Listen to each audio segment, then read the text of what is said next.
सुहा तुम? मुझे लगता है प्रेग्नेंट हूँ मैं।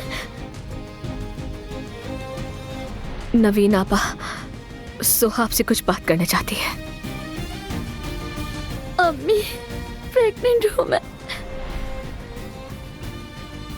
नवीन आपा, सुहा को हमारी बहुत जरूरत है।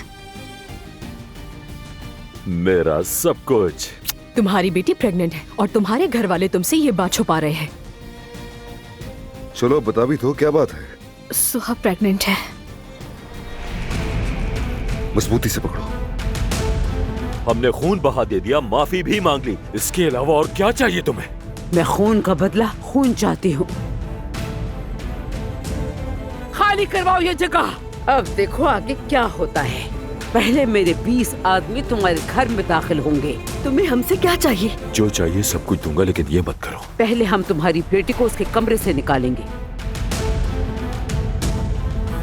क्या तुम मेरे बेटे की जान की कीमत अदा कर सकते हो अब्बास? तुम्हें अल्लाह का वास्ता है, छोड़ दो मुझे। मैं तुमसे भीख मांगती हूँ, छोड़ दो मुझे। तुम यहाँ 9 महीने तक रुकोगी। मेरे पोते को जन्म देने के बाद हम तुम्हें मार देंगे।